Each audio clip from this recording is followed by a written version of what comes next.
The night before, everything was supposed to be signed away, before her name would be reduced to a signature on a stack of legal papers. Evelyn Carter stood outside her own bedroom door with her hand pressed against the wall. The house was quiet, the kind of quiet that feels staged, like the calm before a thunderstorm. She was about to step inside when a soft laugh cut through the silence. Her heart stopped. She leaned closer, the hallway light casting her shadow along the wall, and through the crack of the door, she heard it two voices she knew better than her own. "Why wait?" "She's already weak," one of them whispered. "She'll never notice," the other said with a chuckle that made Evelyn's stomach twist. "Those pills are strong. A little more and all this will be ours before Christmas." Her knees almost gave out right there in the hallway. These weren't strangers. These were the two kids she had raised from the moment she found them shivering under an overpass 25 years ago. Her babies. Her reason for every bruise on her back, every sleepless night, every calloused finger. She bit down hard on her lip to stop a sob from escaping. They were plotting her death. She slipped away silently, her heart pounding so loud she thought it would give her away. She sank into her armchair in the living room, tears blurring the photo frames on the wall. Those same kids smiling back at her in their school uniforms' faces, she thought she'd saved. Evelyn had spent her life believing love could change anything. That night, that belief shattered.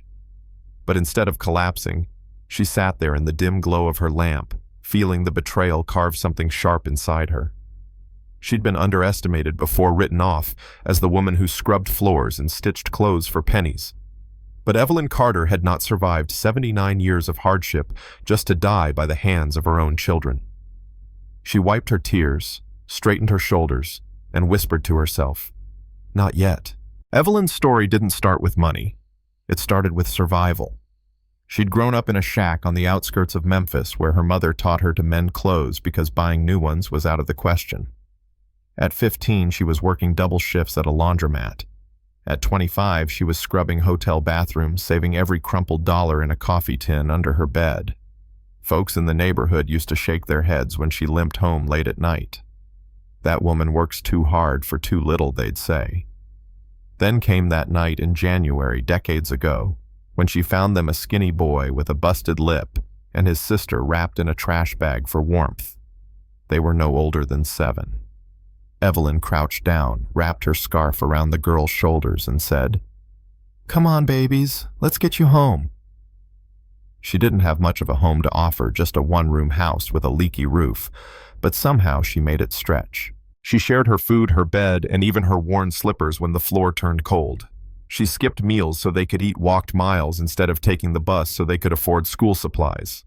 People gossiped. "They'll run off one day and leave her with nothing," they muttered. Evelyn ignored them. Those two kids were her family, her pride. She worked harder than ever, taking night shifts, sewing curtains, scrubbing floors until her hands bled. And slowly, piece by piece, she built something no one thought possible.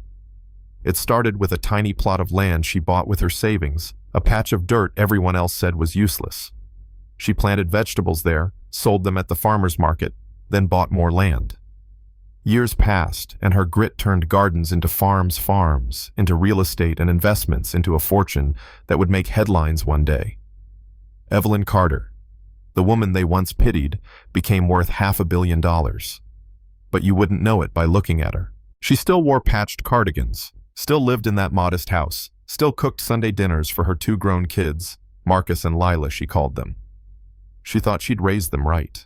She thought they'd carry on her legacy of grit and generosity. That's why as her body weakened and her heart grew unpredictable, she called her lawyer and drafted a will that would leave everything to them. She believed love would come full circle. She was wrong.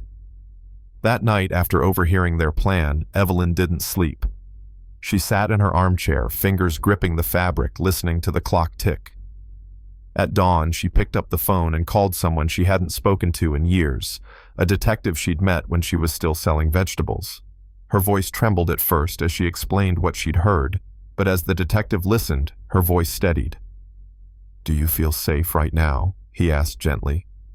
"No," she whispered. "But I will." That morning, she moved through her house like nothing had happened. She boiled tea, hummed softly as she folded laundry, smiled weakly when Marcus asked if she was feeling all right. "Just tired, baby," she said. Inside, her stomach churned. She called her lawyer and told him to come the next evening, and over dinner she announced it to her kids. "Tomorrow," she said, setting down her fork, "we'll sign everything over. All the land, the investments, it'll all be yours." Marcus and Lila exchanged a look, a quick flicker of excitement they thought she wouldn't notice. Evelyn forced a smile, her chest tight with heartbreak. Later that night, she called the detective again, confirmed every detail, and gave him permission to wire her home.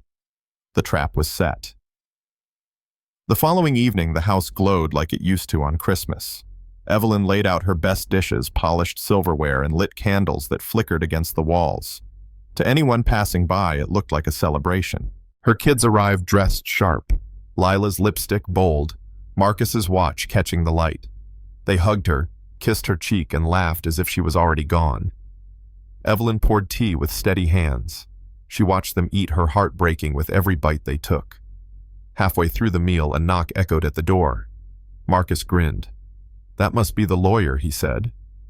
Evelyn rose slowly, her shawl draped over her shoulders, and opened the door. Two uniformed officers stepped inside, their badges gleaming under the light. "Mrs. Carter," one of them asked softly. She nodded. "Ma'am, we're here regarding an investigation into conspiracy and attempted harm against you." Marcus froze. Lila's fork clattered to the plate. "This is a mistake," she stammered. But the evidence was undeniable. The recordings of their whispers, the tampered medicine bottles, the text messages they thought were private. Marcus's face turned pale as the officers cuffed him. Lila screamed, "Mom, tell them." Evelyn just sat down at the head of the table, her trembling hands folded in her lap. She didn't gloat. She didn't cry. She was simply tired, but alive. The neighbors later said they'd seen the flashing lights and wondered what had happened. By the time the house was quiet again, Evelyn was alone at her table, staring at the plates she'd set so carefully. For the first time in months, she exhaled without fear. Weeks passed. She didn't see Marcus or Lila again. The silence in her house felt different now, heavier but safer. She called her lawyer back, tore up the old will, and wrote a new one. Not a penny of her fortune would go to the children she'd raised. Instead, she funded scholarships for foster kids, built shelters for teens who had no one, and donated to programs that would help children like Marcus and Lila once were.